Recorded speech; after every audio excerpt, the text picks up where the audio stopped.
Let's talk about the hypocrisy of LeBron James. I'm going to show you some video examples here. Not many, but a few. And that's going to happen in 1 second. But first, listen. He himself had said that the media has been shitting on today's players. And it, as he put it, it's weird energy. It's giving off weird energy. Now, here's that clip for you. All the people that, that cover our game and talk about our game on a day-to-day basis on everybody. We have that responsibility. It's just weird. It's weird energy. But then he goes on Pat McAfee's show, and what does he do? He shits on veteran players and belittles them and belittles the league from the 80s and the 70s by saying Giannis would score 250 points in a single game against those players. Yet this dude expects to get respect. These young guys today, including LeBron James, because compared to the old NBA vets like Magic, Michael, he's a young guy. So these young guys today want respect before they give respect. They have everything upside down these days, this generation. Where the hell did respect your elders go? This is 100% due to the lack of not being taught that respect. Normally, your parents teach you respect for your elders, for your parents, grandparents, and others, and it just starts applying to everyone after that. LeBron hasn't been taught that. Now, let me explain. But first, welcome. My name is Paul, and this is the basketball show where I talk today's NBA, current events, news, players, and more, all completely unbiased, even though some people disagree because any opposing opinion to weak people is always hating. That's what they call it. Hating, hater. Truth is truth, and I try to stand by that. And now, if you don't agree with something that I say, your opinion is pointless if you just say that I'm wrong without saying why I'm wrong and giving some facts to support your argument. If you don't do that, your opinion is pretty much worthless. Now, I'm sorry, but LeBron has never had great respect for his predecessors. He just didn't. Michael did. That's why he always felt uncomfortable when people asked him about being the NBA GOAT. But every time Mike was asked about that, he always said it's unfair to compare, and he doesn't feel like the greatest ever because he never played against the likes of Kareem and Jerry West and all the other guys that came before him. Michael always had that respect. That automatically puts those guys on an even playing field with him. He would never say he's more advanced than those players, and the evolution made him better than those players. No. He always made it seem like they were his equals, even though they weren't in the league anymore, and that if he played against them, there is no telling how he would do. If you're trying to be viewed as this great leader and a person to follow, you should be that example, LeBron James. You don't complain about the media today attacking and shitting on today's players and doing the same exact thing in the next sentence that comes out of your mouth. That's the definition of hypocrisy, which you don't seem to understand. You know why the media complains about today's NBA players? Because most of you have become so damn sensitive. This has been said by many people now. Everything negative that's said, and no matter if it's basketball or not basketball, is offensive to you. Michael Jordan, in an interview a few years back, was asked if he would ever consider coaching. He said absolutely not, and gave a reason. Listen for yourself. Here are Michael's comments about that. Did you ever want to be a coach? No. I have no patience for coaching. My biggest problem from a competitive standpoint is the focus of today's athlete and the focus of where I saw the game, how I pursued the game. It changes and it's totally different. So to me, for me to ask an individual to focus on the game the way I played the game, in some ways would be, unfair for that kid to have to endure that.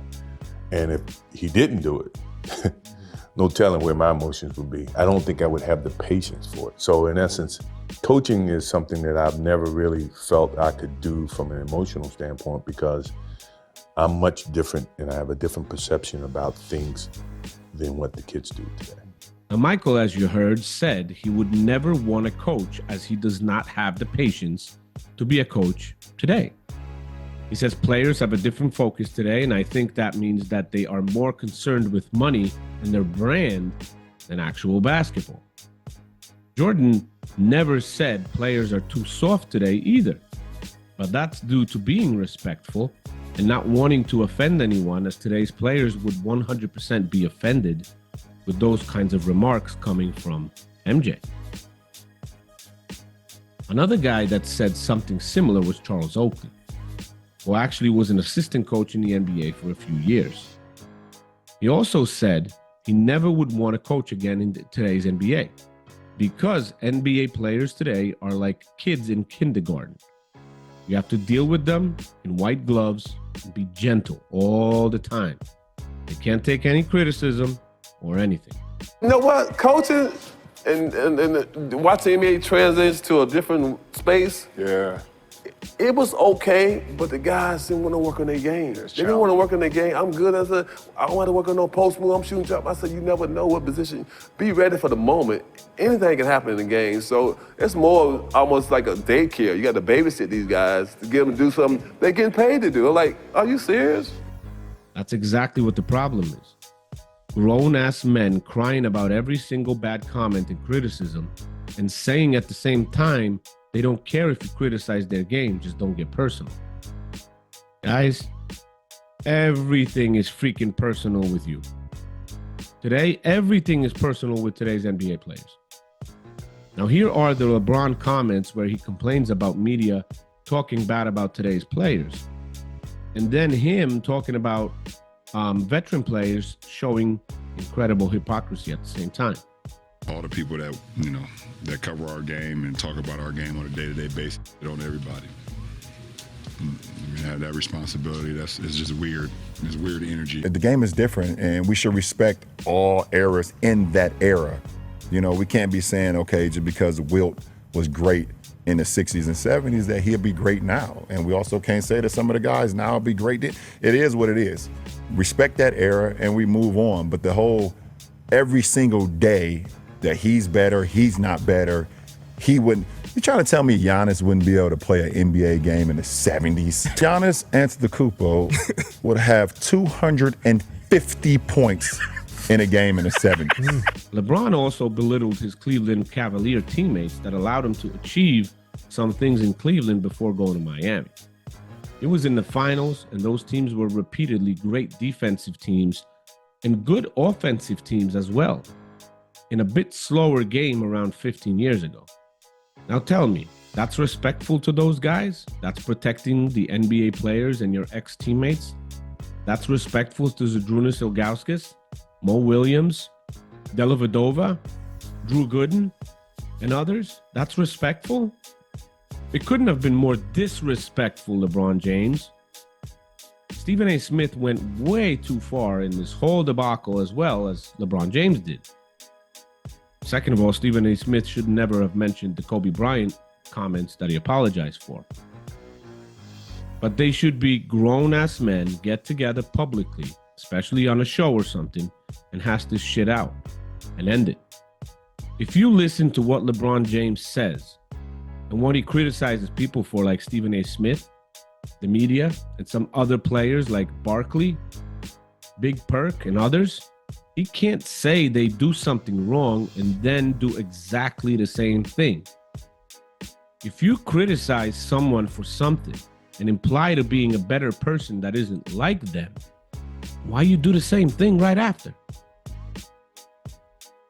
If we measure everyone, then let's measure everyone by the same scale. LeBron James isn't better than anybody or above anybody. I personally used to like this guy, and I said it in my previous video. I used to like him before the decision. After that, I didn't like him because of the decision and how he handled it and what decision he made and all that other stuff. Before, when he was in Cleveland, I liked the guy because he was an underdog and he was trying to break through this brick wall, this concrete wall that was right in front of him. That's what Michael used to do with Detroit Pistons and all that stuff. But what LeBron James did with the decision, he just took the easy way out and split. That's why I didn't like the guy anymore. I like the underdog. And Michael Jordan was the underdog that never quit and broke through that wall. Many players keep saying to only talk about basketball and being personal is not allowed. And that's why players today get angry. Now let me ask you, wasn't Michael Jordan attacked for gambling? That's personal, and that's just one example. He was attacked for a lot of different things. No one had an issue then, but the way Michael handled it, he went on TV and very respectfully responded to the allegations. What LeBron did was not respectful in any way.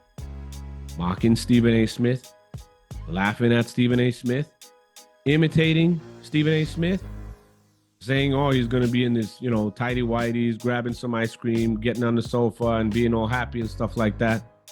Who the hell does that? That's a 40-year-old grown-ass man. That's a high school behavior, 15-year-old.